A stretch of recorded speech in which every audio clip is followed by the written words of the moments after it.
চিঠি দিয়ে বলছে এনআরসি এখন বলছে করতে হবে এনআরসি। বিহারের পরে পশ্চিমবাংলায় নাকি 17 লক্ষ, গতকাল আপনারা দেখেছিলাম 35 লক্ষ বিহারে ভোটার তালিকা থেকে নাম বাদ গেছে। এবার বাংলায় অর্থাৎ পশ্চিমবাংলায় 17 লক্ষ ভোটার বাতিলের দাবি শ্রমিকের, অর্থাৎ বিজেপির পশ্চিমবাংলার যিনি বর্তমানে সভাপতি রয়েছেন তিনি বলেছেন যে 17 লক্ষ ভোটার নাম বাতিল হবে। ইন্টেনসিভ রিভিউয়ের আগেই চূড়ান্ত বঙ্গ তালিকা, মানে চূড়ান্ত তালিকা বিজেপির, মানে বিজেপি সরকার ঠিক করে ফেলেছে যে কোন রাজ্য থেকে কতগুলি মানুষকে বাদ দেওয়া হবে। এখানে কিন্তু প্রচুর হিন্দুর থাকবে এবং আরেকটা মন্ত্রী সুকান্ত মজুমদার তিনি বলেছেন যদি কারো হিন্দু ভারতীয় হয়ে যদি নাম না ওঠে তাহলে সে সিএতে আবেদন করে নাগরিকত্ব পেতে পারে। এই রকম ব্যাপার চলছে। তো কে কার ভাগ্যে কি আছে, কার কি চলবে, কার ডকুমেন্ট কি লাগবে, কার কিভাবে, মানে মানে ব্যাপারটা বোঝা যাচ্ছে না আসলে অ্যাকচুয়ালি কে কি বলছে। গত লোকসভা নির্বাচনেও তারা ভোটাধিকার প্রয়োগ করেছিলেন। বছর ঘুরতে না ঘুরতে স্পেশাল ইন্টেনসিভ রিভিশনের খোঁচায় বিহারে বাদ পড়েছে এমন 35.5 লক্ষ ভোটারের নাম। এবার পশ্চিমবাংলায় বন্ধুরা 17 লক্ষ নাম বাদ দেওয়ার কিন্তু হুমকি দেওয়া হয়েছে।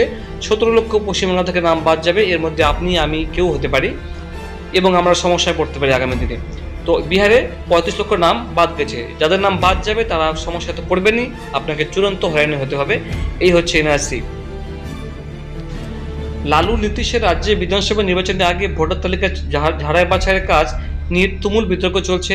সামনের বছর বিধানসভা নির্বাচন বাংলায়, আগামী মাস থেকে এই রাজ্যে শুরু হবে SIR, মানে আগস্ট মাস থেকে শুরু হচ্ছে। পশ্চিমবাংলাতেও ইন্টেনসিভ ফর্ম ফিল আপ শুরু হবে, অর্থাৎ যাদের ভোটার কার্ড আছে তারা কিন্তু ফর্ম ফিল আপ করে আপনারা কিন্তু জমা করবেন। আপনাদের কোন সালের জন্ম রয়েছে, আপনার তার আগে জন্ম কী কী ডকুমেন্ট রয়েছে আপনার, সেই ডকুমেন্টগুলো আপনাকে সাবমিট করতে হবে। তার আগেই বাংলায় ঠিক কত সংখ্যক ভোটারের নাম বাদ দেওয়া হবে সে ব্যাপারে আগাম ঘোষণা শুরু করে দিলেন গেরুয়া নেতারা। বঙ্গ বিজেপির নতুন সভাপতি সমীর ভট্টাচার্য বুধবার শিলিগুড়িতে ঘোষণা করেছেন এবার বাংলায় ভোটার তালিকা থেকে 17 লক্ষ ভুয়ো ভোটারের নাম বাদ দেওয়া হবে। দেখুন, এই ভুয়ো ভোটারের নাম করে যদি ভারতবর্ষের কোনো নাগরিকের নাম বাদ যায় তাহলে কিন্তু খুবই দুঃখজনক, হয়রানি, এবং এটা যে কতটা জটিল প্রক্রিয়া পরবর্তীতে নাম তোলা, এটা কিন্তু তারাই জানেন যারা আসামে বিহারে নাম তুলতে পারেননি। কারা ভুয়ো কারা প্রকৃত ভোটার নির্বাচন কমিশন ঠিক করার আগেই পদ্মপাটি কিভাবে ঠিক বাছাই করলো এই নিয়ে শুরু হয়েছে তুমুল বিতর্ক। কমিশনের আড়ালে গেরুয়া শিবিরের এহেন ওস্তাদি নিয়ে চরম ক্ষুব্ধ শাসক দলের মধ্যে। স্বয়ং তৃণমূল সুপ্রিমো মমতা বন্দ্যোপাধ্যায় এদিন তোপ দেখেছেন নির্বাচন কমিশন যেন বিজেপির দালালি না করে প্রত্যাশা তারা নিরপেক্ষভাবে যেন কাজ করে। বিহারে 30 লক্ষের বেশি মানুষের নাম বাদ পড়েছে, বাংলাতেও ওরা মানে বিজেপি ষড়যন্ত্র করছে, কিন্তু ওদের মনে রাখা উচিত এটা বাংলা, বিনা যুদ্ধে 1 ইঞ্চি জমি ছাড়ব না।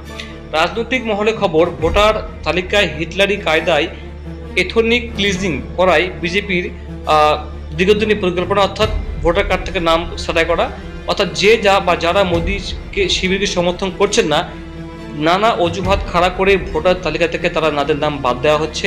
এবং তৃণমূলের রাজ্য সহসভাপতি জয়প্রকাশ মজুমদারের কথায় ভোট সমীক্ষক সংস্থা MBM কে দিয়ে রাজ্য জুড়ে সমীক্ষা করেছিল বিজেপি। এই সংস্থাকে 2021 এবং 2024 নির্বাচনে ওরা নামিয়েছিল। তারা যে সমীক্ষায় রিপোর্ট জমা দিয়েছে সেটা নির্বাচন কমিশনে জমা দিয়েছে বিজেপি। সেই তালিকা ধরেই 17 লক্ষ মানুষকে ভোটার তালিকা থেকে বাদ দেওয়ার কথা আগাম ঘোষণা করেছে বিজেপি সরকার, মানে বিজেপির নেতারা। জয়প্রকাশ বাবুর মতে নির্বাচন কমিশনের আড়ালে পদ্মপাটি আগ্রহ শুরু হচ্ছে বাংলায়। নিজেদের মতো করে ভোটার তালিকা তৈরি করা বিষয়টি নিয়ে কোনো রাগ ঢাক করেননি বঙ্গ বিজেপির সভাপতি। তিনি বলেন 17 লক্ষ ভুয়ো ভোটার তালিকা নির্বাচন কমিশনে জমা দেওয়া হয়েছে, এরা সবাই বাদ যাবে। এতে মুখ্যমন্ত্রী মমতা বন্দ্যোপাধ্যায় যদি মনে করেন নির্বাচন কমিশনকে কাজে লাগিয়ে ঘুরপথে এনআরসি করছে বিজেপি, তাহলে আমাদের কিছু করার নেই। মানে এনআরসি বিষয়টা বাবা করে কিন্তু উঠে আসছে বন্ধুরা। এনআরসির জন্য কিন্তু সমস্ত কিছু কিন্তু করা হচ্ছে। নির্বাচন কমিশন যেভাবে বিহারে ভুয়ো ভোটার, বিদেশি ভোটার, রোহিঙ্গা ভোটার চিহ্নিত করেছে সেটা বাংলাতেও হবে।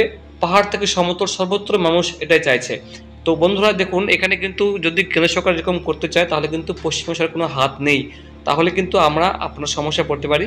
তো বন্ধুরা কি মনে করেন আপনারা, এই সত্যি কি এটা কি কোনোভাবে সমাধান রয়েছে নাকি আমরা কিন্তু এই হয়রানি হব? Thank you so much.